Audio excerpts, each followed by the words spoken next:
सब देखें दोस्तों। इसी के साथ आप सभी से क्लासेज पर दोस्तों संपूर्ण संस्कृत को अगर ट्रिक के साथ पढ़ना चाहते हैं तो चैनल को जरूर सब्सक्राइब कर लें और प्रतिदिन जो क्लास होती है उसका वीडियो आप जरूर देखें दोस्तों। इसी के साथ आप सभी से अनुरोध है कि इस वीडियो को अधिक से अधिक सभी मित्र एक बार शेयर जरूर कर दें और वीडियो को लाइक जरूर करें। चलते हैं दोस्तों टॉपिक है आज हमारा वाच्य दोस्तों। सबसे बड़ी बात है कि वाच्य कहते किसे हैं। किसी भी बात को कहने का तरीका ही क्या होता है, वाच्य होता है। किसी भी बात को कहने का तरीका क्या कहलाता है, वाच्य कहलाता है। इनसे कोई क्वेश्चन नहीं बनेगा दोस्तों। क्वेश्चन कहां से बनेगा वो मैं आपको बता दूंगा। अंत में दोस्तों आपको किस प्रकार के क्वेश्चन है जो एग्जाम में पूछे जाते हैं वो भी मैं आपको इसके अंदर बताऊंगा दोस्तों। आप अंत तक देखते रहिए, शेयर जरूर करते रहिए, हर एक साथी इस वीडियो को शेयर करते रहिए दोस्तों। देखते हैं वाच्य के प्रकार। तो दोस्तों वाच्य है वो 3 प्रकार का होता है, कृत्रिवाच्य, क्रमवाच्य और भाववाच्य। याद रखना वाच्य 3 प्रकार का होता है, कृत्रिवाच्य, क्रमवाच्य और भाववाच्य। अब दोस्तों यहां पर मैं आपको एक बात बता देता हूं। एक क्वेश्चन पूछा जाता है जिसके अंदर आपको क्या दिया जाएगा, कृत्रिवाच्य दिया जाएगा और इसका जो कृत्रिवाच्य है इसको परिवर्तन करवाया जाएगा आपसे क्रमवाच्य में, या आपको भाववाच्य दिया जाएगा और उसको क्रमवाच्य या कृत्रिवाच्य में परिवर्तन। ज्यादातर क्वेश्चन है दोस्तों इसी टाइप का पूछा जाता है। अब दोस्तों आपको क्वेश्चन तो पूछा जा सकता है लेकिन आप उसको निकालोगे कैसे। आपको अगर क्रमवाच्य का कोई भी क्रम जो वाच्य है इसका कोई भी क्वेश्चन दिया गया है तो क्वेश्चन को कैसे ही देखते आप पहचान जाओगे कि यह क्रमवाच्य का है या कृत्रिवाच्य का है। चलते हैं दोस्तों, शुरुआत करते हैं आज के वीडियो की। सबसे पहले दोस्तों हम देखेंगे कृत्रिवाच्य। कृत्रिवाच्य याद रखना है दोस्तों, कृत्रिवाच्य बहुत ही सरल है। अगर आपने यहां से जो लिखा हुआ है इसको ध्यान से समझ लिया, कृत्रिवाच्य का जो वाक्य होगा दोस्तों उसके अंदर जो कर्ता है दोस्तों, कर्ता के अंदर जो विभक्ति होगी वो कौन सी होगी, प्रथमा विभक्ति होगी दोस्तों। याद रखना दोस्तों कौन सी होगी, प्रथमा विभक्ति। कृत्रिवाच्य के वाक्य में जो कर्ता है उसकी विभक्ति प्रथमा विभक्ति होगी। उसका जो कर्म है दोस्तों वो किसमें होगा, द्वितीया विभक्ति में। किसमें होगा, द्वितीया विभक्ति के अंतर्गत। और जो क्रिया है दोस्तों, क्रिया हमेशा कर्ता के अनुसार लगेगी। किसके अनुसार, कर्ता के अनुसार ही क्रिया यूज होगी। मतलब अगर कर्ता यहां पे हमें कौन से का है, प्रथमा विभक्ति का है तो क्रिया भी कौन सी की होगी, प्रथमा विभक्ति की होगी। यहां पर याद रखने की ट्रिक है दोस्तों, कर्ता कर्म क्रिया 121। कर्ता कर्म क्रिया 1 2 1, कर्ता प्रथमा कर्म द्वितीया क्रिया प्रथम। यह आपको ट्रिक है, इसकी याद रखनी है दोस्तों। कर्ता क्रम क्रिया 121 1 2 1 दोस्तों। अब देखते हैं इसका उदाहरण के द्वारा कि हम कैसे इसको सोल्व कर सकते हैं। तो दोस्तों उदाहरण है आपके सामने स्क्रीन पे आपको दिखाई दे रहे हैं। वह फल खाता है, वह फल खाता है। यहां पर वह क्या हो गया दोस्तों, आपका कर्ता हो गया। फल क्या हो गया, यहां पे कर्म हो गया। खाता है ये क्या हो गई, आपकी क्रिया हो गई। अब दोस्तों कृत्रिवाच्य के अंतर्गत मैंने क्या बताया था, यह बताया था कि कर्ता हमेशा किसका रहेगा, आपके प्रथमा विभक्ति का। तो वह को अगर हम प्रथमा विभक्ति में लिखेंगे तो क्या लिखेंगे, सह लिखेंगे। आगे बात करते हैं कर्म की। तो कर्म किसकी रहेगी, द्वितीय विभक्ति की। तो द्वितीय विभक्ति के अंदर फल को क्या कहते हैं, फलम, सह फलम। अब आगे है दोस्तों आपकी कौन सी, क्रिया। अब क्रिया को आप कैसे कर सकते हो, तो क्रिया हमेशा लगेगी आपके कर्म के कर्ता के अनुसार। जो क्रिया है वो हमेशा क्रिया के, जो क्रिया है वो आपकी वो कर्ता के अनुसार लगेगी। यहां पर स है, यहां पर वह है, वह फल खाता है। तो आपका प्रथमा के अनुसार, प्रथमा विभक्ति के अनुसार क्रिया लगेगी तो क्या बन जाएगी, खादती।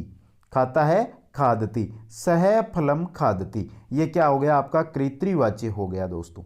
क्या हो गया, कृत्रिवाच्य। दोस्तों यहां से आपको कुछ दिक्कत आएगी समझने में, लेकिन जैसे आप कर्मवाच्य को समझ जाओगे ना, जैसे ही आप कर्मवाच्य कंप्लीट पढ़ लोगे आज के इस वीडियो में, फिर आपको कृत्रिवाच्य वो बहुत सिंपल लगने लग जाएगा।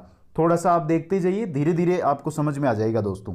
नेक्स्ट है, मैं बाजार को जाता हूं। मैं क्या आ गया, कर्ता, बाजार क्या आ गया, कर्म, जाता हूं क्या आ गई क्रिया, तो मैं का क्या हो जाएगा अहम, बाजार का द्वितीय विभक्ति तो आपणम, और जाता है का गच्छामि, क्या हो जाएगा गच्छामि। मैं बाजार को जाता हूं, अहम एम के अनुसार ही क्रिया, यानी कि कर्ता के अनुसार क्रिया यूज करनी है आपको, ये याद रखना है दोस्तों। यहां पर क्या था, वह था तो हमने यहां पर खादती लगा दी, लेकिन यहां पर क्या है मैं है, तो यहां पे क्या आएगी गच्छामि आएगी दोस्तों। उत्तम पुरुष प्रथम, उत्तम पुरुष का आपके एक वचन दोस्तों। चलते हैं दोस्तों। अब दोस्तों आप सभी को यह तो पता चल गया कि कृत्रिवाच्य है वो किस प्रकार कृत्रिवाच्य के अंतर्गत आप वाक्य को बना सकते हो। यहां से कोई क्वेश्चन नहीं पूछेगा, आपको कोई वाक्य नहीं दिया जाएगा कि आप इसको एक हिंदी में वाक्य दे देंगे कि वह फल खाता है, इसको आप कृत्रिवाच्य में, ऐसा क्वेश्चन नहीं आएगा। आपको ये तो क्रमवाच्य का वाक्य दिया हुआ होगा और उसको ट्रांसलेट करवाएंगे कि आप इसको जो क्रमवाच्य है इसको कृत्रिवाच्य के अंदर परिवर्तन करो दोस्तों।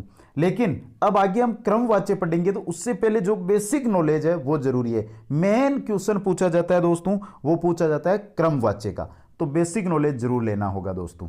एक बार दोस्तों जो स है, तव है या अहम है, इनके रूप आपको याद होने चाहिए दोस्तों। जैसे स का पुल्लिंग एक वचन, द्विवचन और बहुवचन के अंदर स का पुल्लिंग में क्या रूप होता है, स्त्रीलिंग में क्या रूप होता है और नपुंसक लिंग में क्या रूप होता है। इसी प्रकार तवम है दोस्तों आपका, उसका एक वचन, द्विवचन, बहुवचन में क्या रूप होता है, और इसी प्रकार अहम का क्या रूप होता है। ये रूप आपको याद होने चाहिए। और दोस्तों अगर ये याद नहीं है तो आप संस्कृत व्याकरण कभी पढ़ नहीं पाओगे, इनको आप रटना पड़ेगा दोस्तों। और रटना भी नहीं है, सिंपल है, अगर आप 4-5 बार इनको मन में एक बार पढ़ लेते हो तो भी ये आपको याद हो जाएंगे दोस्तों। यहां से देखिए एक बार आप, अगर हम बात करते हैं स के पुल्लिंग की तो स तो ते, स्त्रीलिंग की बात करें तो सा ते ता, और नपुंसक लिंग की बात करें तो तत् ते तानी। अब दोस्तों ये तो आपको समझ में आ गए, कर्ता के रूप है, ये कर्ता है, कर्ता के रूप आपके समझ में आ गए। लेकिन स, सह, सहा और तत्, इनका हमेशा हिंदी अनुवाद देखा जाए तो क्या होगा, वह होगा। तो ते का हमेशा वह दोनों होगा, ते ता तानी वे सब, ये भी याद रखना है। अब यहां पर यह क्वेश्चन पूछ ले कि वे सब जा रहे हैं, तो वहां पर आप क्या यूज करोगे, तो यह भी आपको पता होना चाहिए, हिंदी अनुवाद भी इनका आपको पता होना चाहिए। अब दोस्तों इनके साथ क्रिया कैसे लगेगी, अभी हम बात किसकी कर रहे हैं दोस्तों, अभी हम सिर्फ और सिर्फ कर्तरीवाच्य पढ़ रहे हैं, कर्तरीवाच्य के अनुसार ही बता रहे हैं। अगर ये कर्ता आपको मिले तो इनके साथ क्रिया से सा तत् मिले तो हमेशा पठती, मैं एक रूप लेकर आया हूं दोस्तों, यहां पर आप अदर रूप भी ले सकते हो, जैसे गच्छति, कोई सा भी रूप है वो ले सकते हो। यहां पर पठती मतलब क्या लगेगी, लट लकार के एक वचन का प्रथमा विभक्ति दोस्तों। इसी प्रकार तो ते, इसके साथ लगेगी पटत, और बहुवचन के रूप है ते ता तानी, इनके साथ पठंती, पठती पटत पठंती। अब आगे बात करते हैं दोस्तों हम तवम शब्दों की, तो तवम शब्दों में हम देखते हैं दोस्तों, तो तवम युवाम यूयम, तवम युवाम यूयम, ये कैसे होते हैं दोस्तों, मध्यम पुरुष होते हैं। हमने अभी पढ़ा प्रथम पुरुष पढ़ लिया दोस्तों ऊपर, अब पढ़ रहे हैं मध्यम पुरुष। यह है मध्यम पुरुष होता है जो तवम का होता है, और इनके अंदर जो क्रिया लगती है वो लगती है पटसी पटत पटत, पटसी पटत पटत। एक जानकारी और बता दूं दोस्तों रेट सीटेट के अंदर ज्यादातर जो क्वेश्चन होते हैं 99% क्वेश्चन होते हैं वो सिर्फ और सिर्फ आपको वर्तमान काल मतलब लट लकार से संबंधित पूछे जाते हैं। आप दूसरे लकारों में मत घुस जाना, इन पर ही आधारित क्वेश्चन है जो आपसे पूछा जाएगा। एक बार सभी साथी है जो कमेंट करके मेरे को जरूर बता दो कि कुछ समझ में आ रहा है या ऐसे ही देख रहे हो, जरूर कमेंट करो दोस्तों। आपका ही चैनल है, आपका ही वीडियो है, आपको समझ में आ रहा है तो बहुत अच्छी बात है दोस्तों। अगर नहीं आ रहा है तो कमेंट करके बताओ जरूर। और अभी तक जिन मित्रों ने इसको शेयर नहीं किया है ना, वो इसको शेयर जरूर कर दो, सभी के पास शेयर कर दो इसकी लिंक, सभी मित्र है वो अधिक से अधिक शेयर करो इसको। तो दोस्तों ये हो गया। अब तवम का होता है हिंदी अनुवाद तुम, युवाम का होता है तुम दोनों, और यूयम का होता है तुम सब दोस्तों। आगे चलते हैं दोस्तों। तो हमने दो रूप देख लिए, अब तीसरा हमारे सामने आएगा दोस्तों जो प्रथम, मध्यम और उत्तम पुरुष। यह है आपके पास उत्तम पुरुष। उत्तम पुरुष के अंतर्गत क्या होता है दोस्तों, उत्तम पुरुष का जो कर्ता होता है वो होता है अहम, आवाम, और वयम। अहम का हिंदी मैं, आवाम का हम दोनों और वयम हम सब। क्रिया कैसे लगेगी? तो आपको जो आपका लट लकार है उसका उत्तम पुरुष है, उसकी क्रिया लगा दो, पटामी पटावे पटाम। ये रूप क्यों बता रहा हूं दोस्तों? क्योंकि इनके द्वारा ही आप कृत्रिवाच्य को पूरा सोल्व कर सकते हो। जैसे कि यहां पे दोस्तों मैं आपको एक बार फिर लेकर चलता हूं ऊपर, और एक जो एग्जाम्पल लिया था यहां पर तो हमारे वह आया था, तो ये तो प्रथम पुरुष का था। यहां पे मैं आ गया, ये किसका आ गया? उत्तम पुरुष का। अब यहां पर वह के अनुसार ये देखिए दोस्तों, प्रथम पुरुष एक वचन की लगी है, लेकिन मैं के अनुसार यहां पे जो क्रिया लगी है वो किसकी लगी है? उत्तम पुरुष एक वचन की। इसीलिए ये रूप आप सभी को याद होना जरूरी है दोस्तों। चलते हैं दोस्तों फिर नीचे हम। अब दोस्तों आपको ये सभी रूप याद है, तो अब चलते हैं हम क्रम वाच्य में। बहुत इंपॉर्टेंट वाच्य है दोस्तों। अगर क्रम वाच्य आपने समझ लिया दोस्तों, तो विश्वास के साथ बोलता हूं आपका क्वेश्चन कभी गलत नहीं होगा। और अगर आप ध्यान से इस वीडियो को मेरे द्वारा देखते हो तो दोस्तों आपका क्रमवाच्य कभी गलत होगा ही नहीं। दोस्तों आपने कृत्रिवाच्य में जो सूत्र निकाला था कर्ता कर्म क्रिया का, वो था 121। यहां पे कर्मवाच्य में कर्ता होगा तृतीया विभक्ति का, कर्म होगा प्रथम विभक्ति का, और क्रिया होगी किसकी? प्रथमा विभक्ति की। यहां पर कर्म, जो कर्मवाच्य इसके अंदर क्या होता है? क्रम प्रधान होता है, और जो क्रिया होती है वो किसके अनुसार लगती है? क्रम के अनुसार ही क्रिया होती है दोस्तों। अब दोस्तों यहां पे क्रमवाच्य में दिक्कत कहां आती है? क्रमवाच्य में जो आपकी दिक्कत आएगी दोस्तों, वो आएगी जो क्रिया होती है दोस्तों उसके अंदर। क्रिया के अंदर जो रूप है दोस्तों वो आत्मनेय पद में चलते हैं। क्रिया के जो रूप है वो आत्मनेय पद में चलते हैं, और साथ में क्या जोड़ा जाता है? ये जोड़ा जाता है। क्रिया में मूल धातु में ये जोड़कर आत्मनेय पद में प्रयोग करते हैं। बस यही आपको ध्यान रखना है। क्रिया, अगर आपको यहां पर क्रिया की जो प्रॉब्लम है वो सोल्व कर लिया आपने, तो सब सोल्व हो जाएगा, और आपको 9 शब्द है वो याद करने पड़ेंगे दोस्तों। तो दोस्तों अब आत्मनेय पद है वो कैसे करें? ये तो हो गए दोस्तों हमारे वर्तमान काल के लट लकार के रूप, और ये हो गए हमारे वर्तमान काल के आत्मनेय पद के अंतर्गत। अब दोस्तों यहां पे कैसे याद कर सकते हैं? तो वो है, यहां पे देखिए, पटती पटत पटंती, पटसी पटत पटत, पटामी पटावे पटाम। यहां पर जब हम आत्मनेय पद में चलते हैं दोस्तों, तो यहां पे ये जोड़ना है पहले, और फिर आत्मनेय पद बनाना है। जैसे पटेते, पटेयेते, पटयन्ते, पटयस्से, पटयथे, पटयद्वे, पठे, पठायवे, पठामे। इनको आप दोस्तों अगर आपको याद नहीं हो रहे हैं तो एक बार सभी साथी अपने नोटबुक में लिख लो, और 3 4 5 बार लिखना, हो जाएंगे याद। बहुत ज़्यादा कठिन नहीं है, सिंपल ही है। ये रूप आपको याद करने पड़ेंगे, क्योंकि दोस्तों कर्मवाच्य के अंदर क्रिया के अंतर्गत हमेशा यही रूप है जो आपके काम में आएंगे दोस्तों। अब दोस्तों आगे चलते हैं। क्रिया तो आपके समझ में आ गई, क्रिया हमेशा आत्मनेय पद में चलेगी, ये तो आपके समझ में आ गई। लेकिन कर्ता, कर्ता यहां पे क्या दिया हुआ है आपको दोस्तों? कर्ता के अंतर्गत तृतीया विभक्ति होती है। क्रिया हमारी कंप्लीट है, कर्ता में चलते हैं। कर्ता देखते हैं दोस्तों, ज्यादा डिफिकल्ट नहीं है दोस्तों, कर्ता भी सिंपल ही है दोस्तों। कर्ता का हमने जो प्रथमा विभक्ति देखी थी वो थी स तो ते, सा ते ता, तत्ते तानी, त्वम युवाम यूयम, अहम आवाम वयम। अगर ये प्रथमा विभक्ति है तो इसको हम तृतीया विभक्ति में परिवर्तन करते हैं तो क्या होगा? तेन ताभ्यम ते, तया ताभ्यम ताभि, तेन ताभ्यम ते, त्वम का देखेंगे तो तव्या युवाभ्याम युष्माभि, मया आवाभ्याम अस्माभि। ये रूप आप सभी को याद करने होंगे दोस्तों। ये सभी रूप है जो आपको याद होने जरूरी है दोस्तों। इनके बिना, और इनकी ऐसी कोई ट्रिक भी नहीं है दोस्तों जो मैं आपको दे दूं और जिससे आप पढ़ते ही ये याद हो जाए। इनको तो आपको रटना ही पड़ेगा। एक बार सभी साथी है स्क्रीनशॉट ले लो, जिससे आपको आसानी से पता भी चलता रहे कि कहां पर कौन सा रूप है वो काम करना है दोस्तों। तो दोस्तों कर्म कौन सा पढ़ रहे हैं हम? कर्मवाच्य पढ़ रहे हैं। कर्मवाच्य का सूत्र क्या है? कर्ता आएगा आपके तृतीया विभक्ति का, कर्म आएगा प्रथमा का, और क्रिया किसकी आएगी? प्रथमा विभक्ति की। तो कौन सा हो गया? 311। पहले हमने कौन सा देखा था? कृत्रिवाच्य देखा था, उसके अंदर क्या देखा था? 121। और यहां पर हम कर्मा जो क्रमवाच्य है इसके अंतर्गत क्या देख रहे हैं? 311। यह होता है याद रखने का तरीका दोस्तों। अब दोस्तों आपको यहां पे 2 उदाहरण दिए गए हैं, ये है आपके कृत्रिवाच्य के। किसके हैं दोस्तों? ये आपके हैं कृत्रिवाच्य के। ये दोनों के दोनों उदाहरण है वो कृत्रिवाच्य के हैं दोस्तों। अब इनको आपको परिवर्तन किसमें करना है? क्रमवाच्य में। यहां पे क्या आ रहा है? स क्या है? कर्ता। कर्ता किस में जाएगा? स ये प्रथमा में है, क्रम में अगर भेजेंगे तो तृतीया में। तृतीया, तृतीया के अंतर्गत आपके स का क्या हो जाएगा? तेन। क्या हो जाएगा? तेन। अब यहां पे क्या दिया हुआ है? फलम।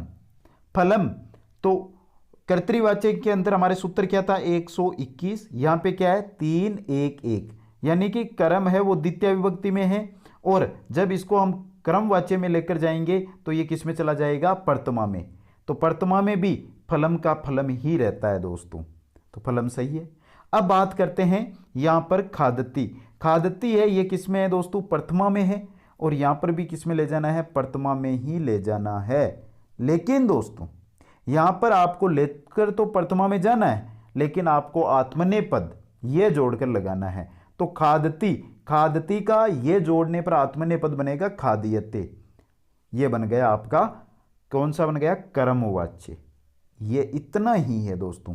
और सीधा सा जो क्वेश्चन पूछा जाएगा वो इसी से पूछा जाएगा जो मैंने अभी बताया ना दोस्तों आपको, सहा फलम खादती तेन फलम खादियते। यही क्वेश्चन है। ये वाक्य दे देंगे और आपसे ये पूछ लेंगे, या ये वाक्य दे देंगे और आपसे ये पूछ लेंगे। सीधा क्वेश्चन आएगा दोस्तों, ज्यादा कठिन नहीं है, समझोगे तो समझ में आ जाएगा। चलते हैं दोस्तों, नेक्स्ट वाक्य देखते हैं। सहा जलम पीबती। सहा जलम पीबती। सा क्या है दोस्तों? यहां पे कर्ता।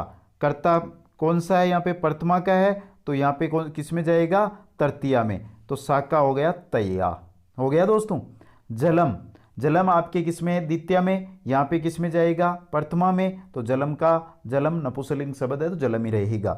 पीबती, पीबती आपके यहां पे किस में है? प्रथमा में, और यहां पर भी किस में रहेगा? प्रथमा में, लेकिन क्या लगेगा? आत्मनेय पद। क्या लगेगा? आत्मनेय पद ये के साथ। तो पीबती का आत्मनेय पद बनाएंगे तो पीयते बनेगा दोस्तों, और ये हो गया आपका कृत्रिवाच्य से कर्मवाच्य। बहुत सिंपल है दोस्तों। तो दोस्तों हमने कृत्रिवाच्य और क्रमवाच्य दो देख लिए हैं। अब चलते हैं बहुवाच्य में। अंत में आपको ट्रिक बता दूंगा जिसे आप देखते ही आंसर है वो निकाल पाओगे दोस्तों। बहुवाच्य, बहुवाच्य के अंतर्गत दोस्तों कर्ता होता है वो किसका होता है? तृतीया विभक्ति का। कर्म इसके अंतर्गत होता ही नहीं है दोस्तों। तो ऐसा वाक्य जिसके अंदर अगर आपको कर्म ना दिखाई दे और जो क्रिया है आपकी वो आत्मनेय पद में दिखाई दे, तो समझ जाना ये क्या है? बहुवाच्य है। क्योंकि आत्मनेय पद के अंतर, आत्मनेय पद की जो क्रिया है वो कर्मवाच्य और बहुवाच्य में प्रयुक्त होगी, लेकिन कर्मवाच्य क्या है? कर्म प्रधान है, तो वहां पर कर्म आएगा, और बहुवाच्य के अंतर्गत कर्म नहीं आएगा। तो आ गया ना समझ में? कर्मवाच्य और जो बहुवाच्य इनमें अंतर वाक्य देखते ही बता सकते हो। अगर कर्म नहीं है और क्रिया आत्मनेय पद में है तो क्या होगा? बहुवाच्य। अगर कर्म है और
क्रिया आत्मनेपद में है तो कौन सा होगा, कर्मवाच्य। अगर क्रिया जो दी गई है आपको वो आत्मनेपद में नहीं है तो आपका कौन सा होगा, कर्तृवाच्य। आई ना ट्रिक दोस्तों, समझ में आ गया सभी को। आगे देखते हैं, उदाहरण देखते हैं दोस्तों, सिंपल है दोस्तों। यहां पे दिया हुआ है सहपठती, सहपठती, ये किसका है, ये किसका है, कर्तृवाच्य का है दोस्तों। अब यहां पे करता है वो आपका प्रथमा का है तो ये किस में चला जाएगा, तृतीया में। किस में जाएगा, तृतीया में। जो आपका कर्तृवाच्य उसका सूत्र बताया था मैंने 121, और कर्म का बताया था 311 यानी 311, और भाववाच्य का जो सूत्र बनेगा वो बनेगा आपके 301। जीरो का मतलब कर्म नहीं होगा। तो दोस्तों से को अगर हम तृतीया में ले जाएंगे तो क्या बन जाएगा, तेन, और पठती का आत्मनेपद क्या बनेगा, पठयते। एक जो हमारा प्रथमा है के अंतर्गत, प्रथम पुरुष एक वचन के अंतर्गत दोस्तों बन गया, सह पठती तेन पठेते। इसी प्रकार दोस्तों जो दूसरा है वो देखते हैं, दूसरा उदाहरण, सहा गच्छति, सा का क्या हो जाएगा,